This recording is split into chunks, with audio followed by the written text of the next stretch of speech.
আপনি কি জানেন আমাদের প্রিয় নবী হযরত মুহাম্মদ সাল্লাল্লাহু উপর একবার জাদু করা হয়েছিল, আর সেই কঠিন সময়ে নাজিল হয় কোরআনের সবচেয়ে শক্তিশালী দুটি সূরা, সূরা আল ফালাক ও সূরা আন নাস। একজন ব্যক্তি যার নাম ছিল লাবিদ ইবনুল আসাম, সে রাসূল সাল্লাল্লাহু সাল্লামের উপর জাদু করে। এই জাদুর প্রভাবে রাসূল সাল্লাল্লাহু সাল্লামের মাঝে মাঝে দুর্বল অনুভব করতেন। এমনকি কখনো মনে হতো কোনো কাজ করছেন অথচ সে বাস্তবে কিছুই করছেন না। কিন্তু আল্লাহ তার প্রিয় বান্দাকে কখনো একা রাখেন না। এক রাতে রাসূল সাল্লাল্লাহু আলাইহি সাল্লাম স্বপ্নে দেখলেন দুজন ফেরেশতা এসে কথা বলছে। একজন বললেন তিনি জাদুগ্রস্ত, অন্যজন বললেন কে করেছে।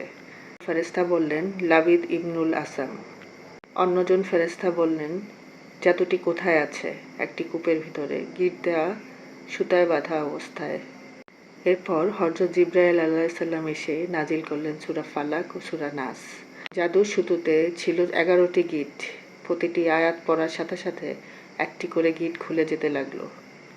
শেষ আয়াত পড়ার পর সবগুলো গিঁট খুলে গেল এবং রাসূল সাল্লাল্লাহু আলাইহি সাল্লাম সম্পূর্ণ সুস্থ হয়ে উঠলেন।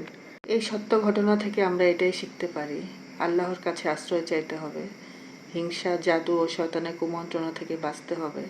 সব বিপদে আল্লাহকে একমাত্র ভরসা মানতে হবে। প্রতিদিন সকাল সন্ধ্যা 3 বার করে পড়ুন এই দুটি সূরা, আর ঘুমানোর আগে পড়ে শরীরে ফু দিন। দেখবেন আপনার জীবন হবে নিরাপদ ও বরকতময় ইনশাআল্লাহ। এই সত্য ঘটনাটি সবার কাছে শেয়ার করুন, কারণ আপনি শেয়ার করলে অন্যরাও উপকৃত হবে। আরও ইসলামিক ভিডিও পেতে আমার চ্যানেলটিকে সাবস্ক্রাইব করুন।